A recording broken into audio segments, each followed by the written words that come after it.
Would you like 2019 to be the year where you feel less stressed and overwhelmed and instead experience feeling in control and super productive? I'm Christine, your life and business coach. Being from Denmark, I've grown up with the virtues of efficiency and productivity. And over the last couple of years, I've worked really hard at improving these skills in a way that embraces technology and fits with my lifestyle.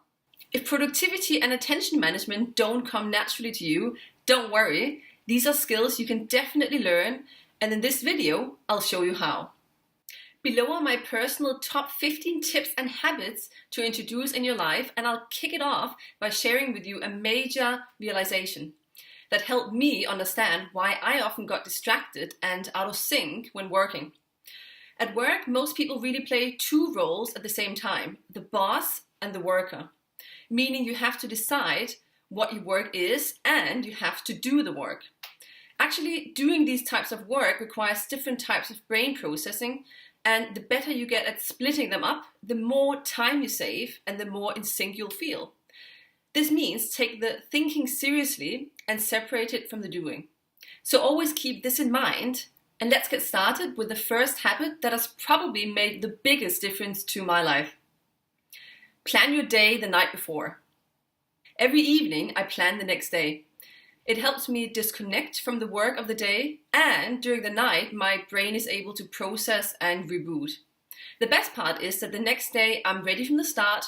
I can spend the early morning hours on actually doing the work that uses most of my attention, instead of wasting that time thinking about what work I should do and then getting out of sync because I also have to do the work. Adopt the 1-3-5 method to create and manage your to-do list.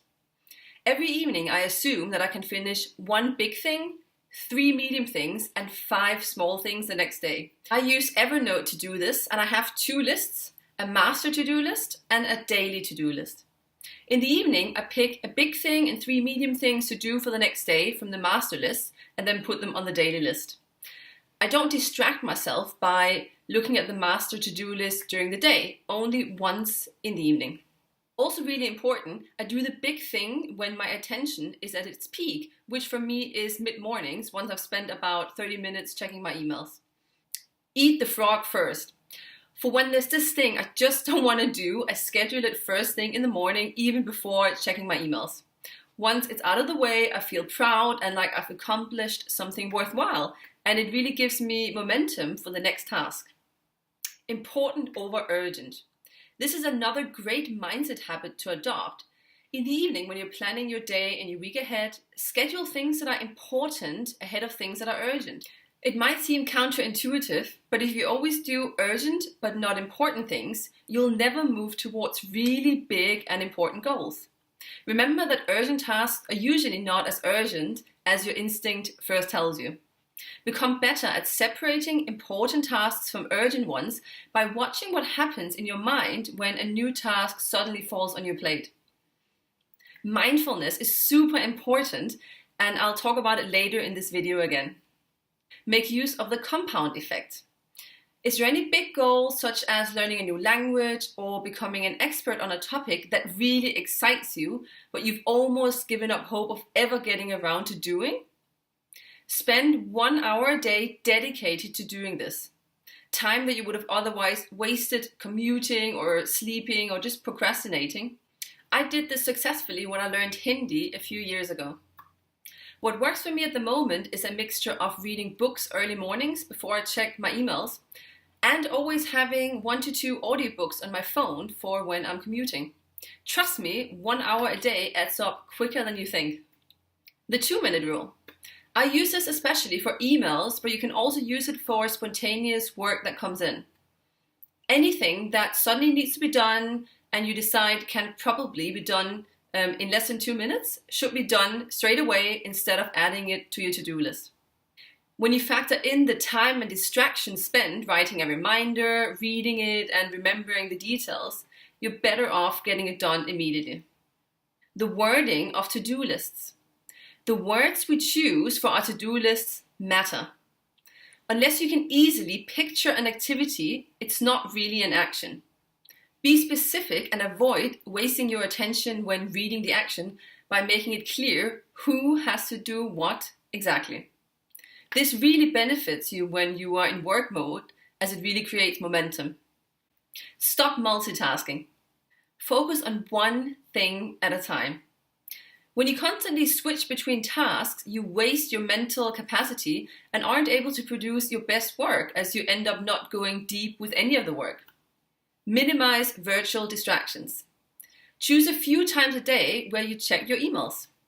I check mine early mornings, at lunchtime, and early evening. It's super difficult to resist those notification sounds, so I have them completely switched off. I also keep all visual notifications on my phone to an absolute minimum, and my phone is always on silent. Remember that your inbox is just a place where your emails land. It is not your to-do list. Embrace technology. I'm not saying you should always follow the latest fad, but when I finally got around to replacing Post-its and notebook with an app, it was a revelation. I use Evernote, but there's lots of great ones out there. Even if technology scares you a bit, be open to learn, as the time and the stress it saves you due to losing and misplacing papers and notebooks is huge. Organize your working space. Keep your desk as empty as possible. I stopped using Post-its a long time ago, and the only things I keep on my table is pen, paper, and some tissues. Everything else is a visual distraction. Renegotiating your daily to-do list. Even with the best intentions, stuff gets in the way. I'm a big fan of scheduling things in advance, but I've also adopted a mindset that I expect things to get in the way and disrupt my flow. That's why I schedule in more time for everything than I think I need. And I also revisit my to-do list twice daily at lunchtime and about 4 p.m. in order to make changes that reflect what I actually think I can get done realistically that day without feeling stressed. Choose your friends wisely. You might think this one isn't related to productivity, but to me it absolutely is. Some people fill me with inspiration and a feeling of anything is possible, while others drain the heck out of me. So have a look at your friendships and think about who you spend the most time with and if it's time to make any changes. Meditate. After years of trying, I had almost convinced myself that I couldn't meditate until I realized I was seriously overthinking it. I now spend 5 minutes in the morning where I just sit and focus on my breathing. Eyes closed doesn't really work for me, so I focus on a picture of a rose. While doing this, all kinds of thoughts come to me and I spend the time flicking them away, focusing on the present moment. This really works and gets me calm and focused and really excited to get started on my to-do list.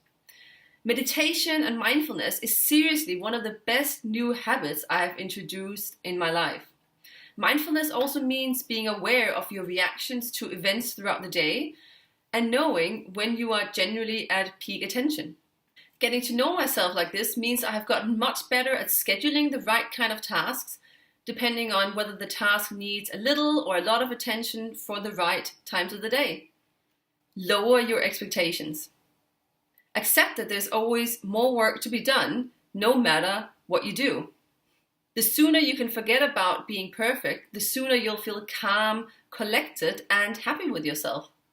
I hope I've given you some inspiration to become more productive in 2019. If you'd like to learn more, I can warmly recommend the book Productivity Ninja that has inspired several of my productivity habits. By introducing some of these habits, you'll not only get more stuff done, but you'll feel upbeat and proud, especially as you'll get the important life-changing tasks done too.